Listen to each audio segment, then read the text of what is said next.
How you doing? Doing good? I am a Gen Xer who grew up in Brantford. And there is nothing that a Gen Xer hates more than everything. And when you grew up in Brantford as a Generation Xer, there was reason to dislike the city that you lived in. Brantford, when I was growing up, kind of looked like this. This is what my downtown looked like. The mayor of the city called Brantford the worst downtown in Canada, and he was 100% correct. The city had fallen to pieces. The downtown was in disrepair. Industry had moved out. Culturally, it was a mess. Socially, it felt oppressive. This is the downtown, and this is the city that I grew up in as a Gen Xer, struggling to find a way to be able to live my life here in Brantford. In fact, the worst that it ever got was when they filmed the movie Silent Hill in the downtown of Brantford. Now, Silent Hill is a movie about a post-apocalyptic zombie wasteland, and they thought, where in the world could we film this? Let's go to Brantford. And they didn't have to do a heck of a lot to it to be able to make it look like a post-apocalyptic zombie wasteland. That was the culture that I grew up in. Fun. Thankfully, I grew up and I thought, I want to make a difference. I want to do something to be able to make the world a better place. And so I did what many young people who want to change the world do. You leave. My wife and I, we moved to West Africa for a short time. We went there when we were young, we were married, we were zealous, we wanted to make the world a better place. We got to do some really neat things, like I started a baseball league for those in the inner cities where we were able to teach job skills and life skills as well as sports. But the truth is that the thing that impacted me most was experiencing a culture that I had never seen before. In fact, the one attribute that stuck out the most was kindness. There was a culture that I experienced where people would invite you into their homes without expectation. They would talk to you on the street. They would greet you as you walked along the road. And I was confronted by this. And I began to realize that my culture, Canadians, we're not cold to each other, but we're also not in each other's lives on purpose like we used to be and maybe should be again. It confronted me and made me think not necessarily just about what I was going to do in Africa, but how I was going to take what I learned in Africa back to Brantford. My heart broke for my own city. And so I came home. I came home and I looked for a bunch of other people who would help dream with me. And so we started a church called Freedom House, only a few blocks from where we stand today. It was an old blue bar that we bought, and we thought, let's do this right. The church has stopped being involved in the community. Let's find a way to be able to go back into the community and see legitimate city transformation through what we're doing. And so we bought this ugly blue bar. When we bought this bar, they were running drugs out of the kitchen. People were turning tricks in the parking lot. And right across the street from this blue bar, one night as we came out, we experienced something that I'd never seen before growing up in a more affluent part of town. I saw a crack house where there were 8 to 10-year-old boys sitting on lawn chairs at midnight or 1 o'clock in the morning along Market Street. The guy who ran the crack house would whistle and the kids would come up into the house and be essentially used as drug mules to get on their bikes and go riding off into the night at midnight, 1 o'clock in the morning on Market Street. And I thought, what can we do? How do I get into this world? How can I, with what little skills I have, I got energy, but that may be it. What can I do? So we took kindness. We thought, what can we use kindness for to be able to do something? We don't know what to do, so let's do something. So we set up a barbecue from 10 o'clock at night until 2 o'clock in the morning right there on Market Street. And we bought some of the cheapest burgers and hot dogs you can get. Not even the good stuff, like chicken wieners. Terrible stuff. And we set up this barbecue and we began to yell, free burger, free burger, free burger, free burger! Into the midnight sky. People showed up, as it turns out. We began to build relationship with people. They came for the free burger, and we began to understand who they were. We began to hear things about their life. They began to tell us their stories. And all of a sudden, for somebody like me, that this was just an issue, they became real people to me all of a sudden, with real stories. And then me being charged with, all right, what do I do with this? How do I help? How do I use this to be able to go and help see transformation on this street? It wasn't easy, though. In fact, sometimes it was dangerous. One night, the barbecue was taken inside the big blue bar because it was raining.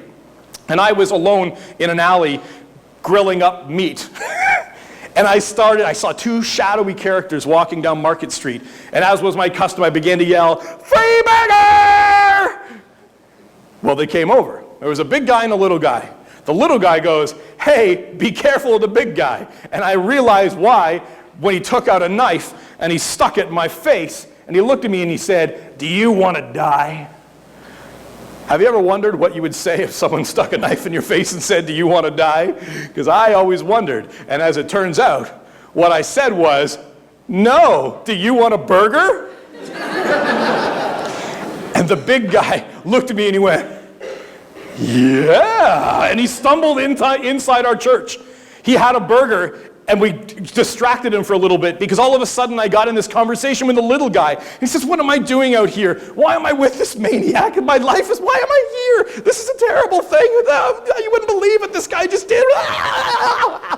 And I said, "Listen, you came here for a purpose. You came here for a reason. Kindness intercepted your life tonight. And tomorrow I'm going to call you at home and I want you to tell me how you know that what happened here was on purpose." And he said, "Okay." And he left. They went off into the midnight sky. I called him the next day at home and I said, "Ryan, how do you know that kindness intercepted your life and you've got a purpose?" He said, "Dave, let me tell you a story.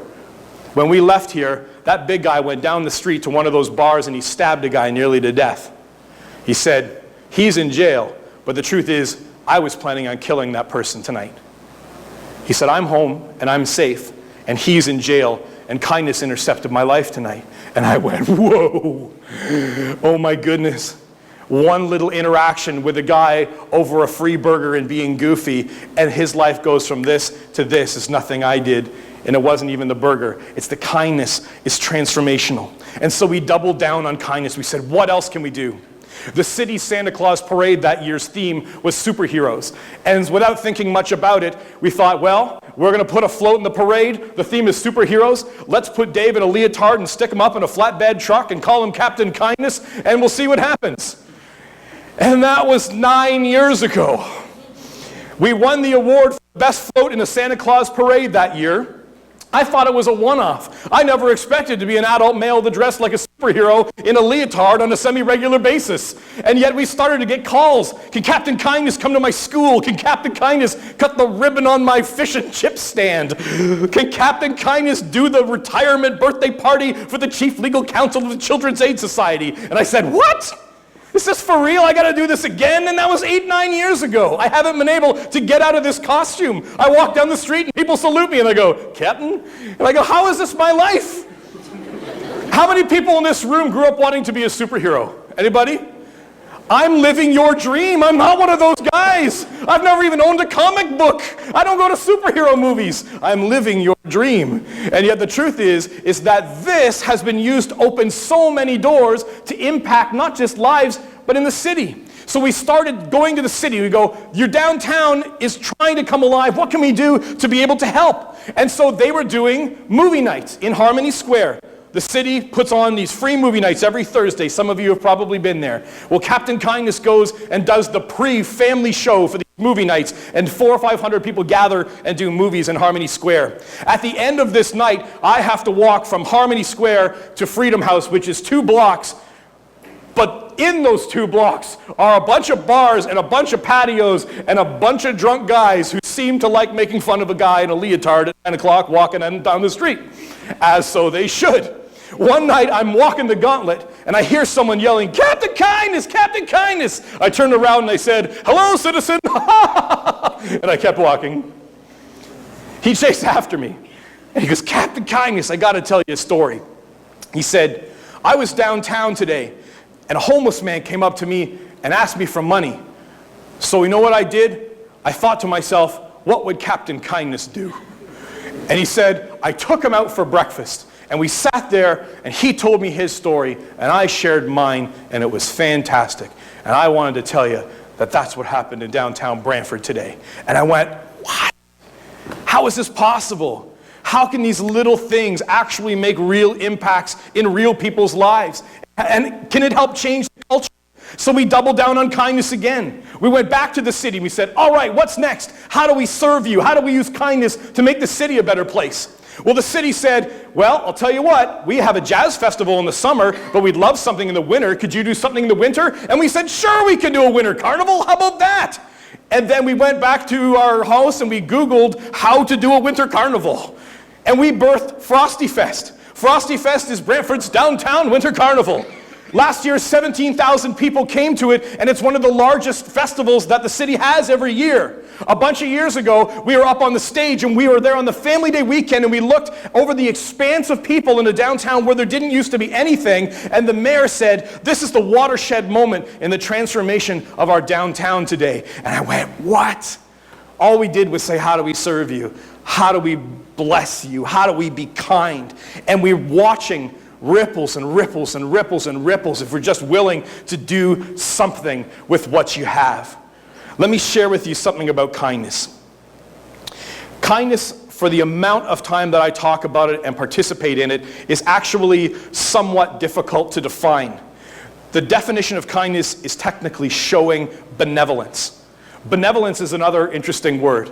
Benevolence means the disposition to do good. So go down one more level. Disposition is your state of being, who you are, your spirit, your insides. So take it back up that ladder. Kindness is actually something good that you do out of something good that you are. Kindness is something good that you do out of something good that you are. That's what kindness is. But some of us don't believe that we have goodness inside of us. Some people don't buy it. Some people don't know it. I get to go into a lot of elementary schools, and when I go into the school, I'll talk about the areas and the concentric circles of how you can use kindness in your life. And I start with kids about you have goodness inside of you. And then I go to how do you show kindness in your family unit? How do you show kindness in your school? How do you show kindness in your community? Well, the one class a number of years ago in a first grade class, I walked in and I said, Billy, why are you a superhero? And he looked at me and he goes, I ain't no superhero. And I thought, okay, this is going to be a tough nut to crack here. And I went on and I said, how do you show kindness in your family? Nothing. I said, how do you show kindness inside your classroom? Nothing. And I got to community and I said, Billy, how do you share kindness inside your community? And he stood up and he looked at me right in the eye and he said, somebody broke into my house and beat up my mom and dad. And I thought, that's not the question I asked. But this idea had flushed something up out of him. And I thought, what do I say? I'm just a guy in a leotard in a classroom here. And I knelt down and I looked at him in the eye and I said, you guard your heart, little man. You have goodness inside of you, and don't let anybody take that away. And he broke down and he hugged me. And I watched the teacher crying in the background. And as it turned out, this little guy was the reason why she wanted me to come into the classroom in the first place. Kindness is something good that you do out of something good that you are. And when you know that you have goodness inside of you, all it takes is for you to be able to go, I'm going to do something. I'm going to do one thing. I'm going to do something with what I have today. I want to tell you a story of something that happened in my young adult program that I helped run just a couple days ago. The background of this is that we do something every year called the $1 car wash in Brantford. So what we do is we have a whole team of people and they stand there with a sign that says $1. And we yell, $1 car wash, $1 car wash, who wants a $1 car wash? And we get cars to come in. And when a car pulls into the car wash, I lean in and I give them a loonie and I say, here you go, this is for the honor of serving you today. And their brains blow up. And then they pull in and we do a free barbecue for them as we wash their car. And they're like, I don't want the loonie, I can afford a car wash, I was going to. And they don't know what to do with this charge of kindness that we have forcefully given to them. And often they'll come back and tell us stories of, well, I went inside the grocery store and I bought someone a sandwich. There you go. I don't have your loonie anymore. Yeah, and that was exactly the point. This past week at our young adult program, a Laurier grad who we've been able to mentor in the idea that kindness can transform a city, was leading a discussion group of some of her now current Laurier peers. And she gave them each a loonie. I was so amazed to hear this story. She came armed with loonies, and she gave each one of them a loonie, and he said, this is your charge to go and do one kind thing to somebody this week. Keep it in your pocket. Think about it. Wait for the moment, but do something with this loonie this week. 1 week later, she came back and heard stories that people had paid for others' bus fares, that they'd gone to the grocery store and bought somebody a snack, that they'd paid it forward at a Tim Hortons coffee line, and one young man actually kept it in his pocket as a weight to remind him that he's charged with doing intentional acts of kindness. That there's nothing random about it at all. You have to plan to be able to do something good out of something good that you are. And so my challenge to us all today, an idea worth sharing, is put a loonie in your pocket. Stick a loonie in your pocket on purpose today. And remember that even one kind thing can actually change someone's life. And even more, when you continually do it, it can change an entire community for the better. Thank you very much.